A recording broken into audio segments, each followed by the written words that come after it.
So the weather's getting colder here, and I'm just kind of having a cozy day. And I was thinking about the chapter in my book that talks about hurt and talks about how hurt affects creativity.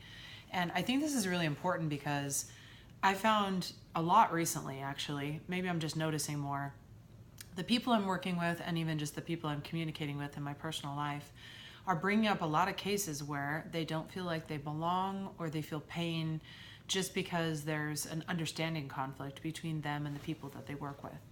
And I think that businesses historically did a pretty good job of sweeping this issue under the rug and not really dealing with it, right? So it wasn't part of the bottom line. It was part of check your work at the door. So, not dealing with it was the norm much more than sort of trying to understand how people could understand each other better and work more closely together as a result.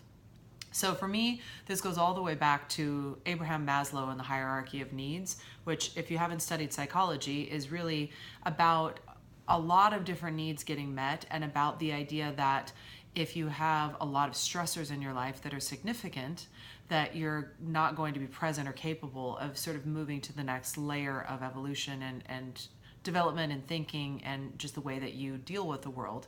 Your resilience and your ability to cope are going to definitely be affected by your safety, right? And your safety hierarchy. And within this, he talks a lot about the idea that there is a safety issue, a personal safety issue, that's a core part of the pyramid or the hierarchy of needs. Look it up. It's an interesting read. It's just interesting context. It's old theory, but interesting context.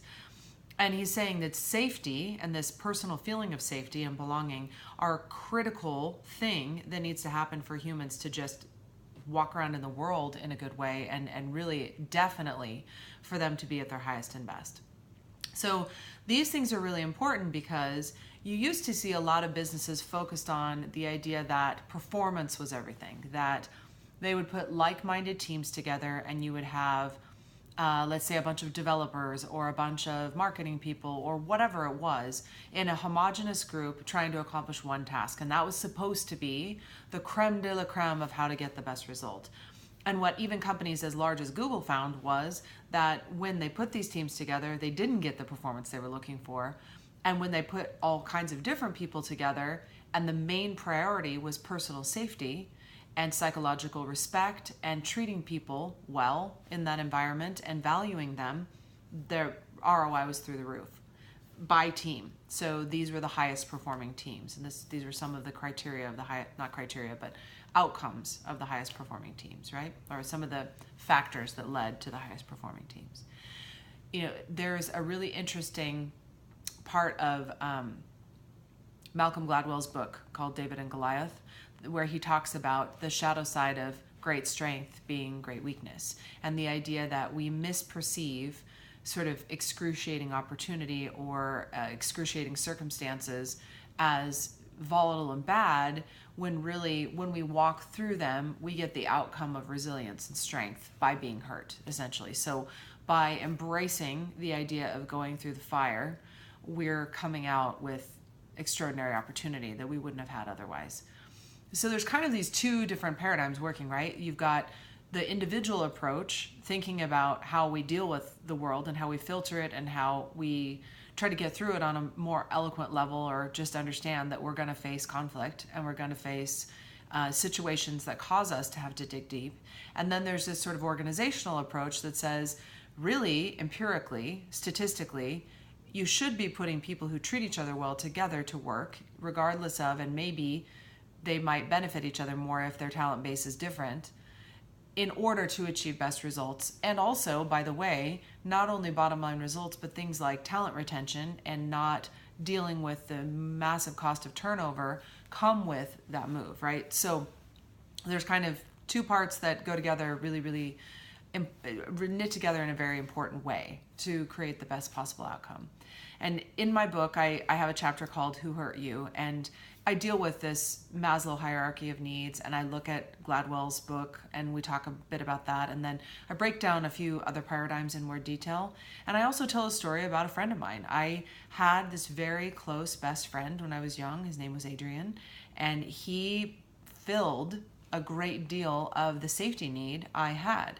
And he died when we were very young, when we were 19. And the loss of him set me on a course of, really feeling adrift for a while. But the ultimate outcome was I had to figure out how to do it for myself.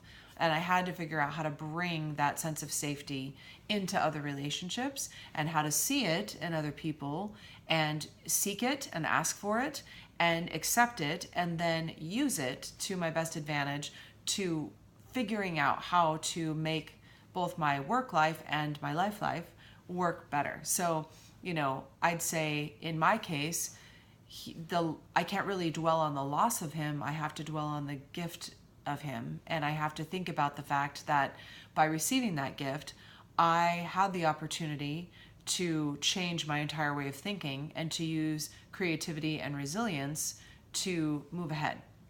So I'm giving you another concept, which is probably too much for one little video, but I'm going to throw it in there because it's relevant. I would also say if we're looking at, sort of items within a company and who's the underdog, creativity is the underdog. Creativity is the squashed and the not listened to and it's getting better by a long shot. It's starting to become a very important quality in business and even a descriptor in a lot of job descriptions.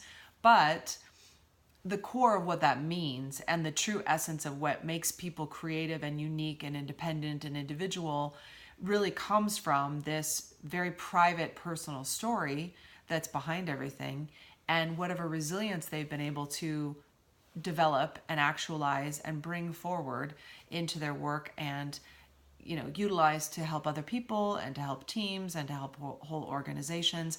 Some of the most high performing and most excellent C-level executives I've met, and you can even see it in the press all over the place, those who are telling people they're scared and are talking about their story and are willing to share part of their lives with others are the ones that are rising like a rocket. It just is that moment in time. And I'm very, very grateful for that because I've been waiting for this moment in business for a very long time.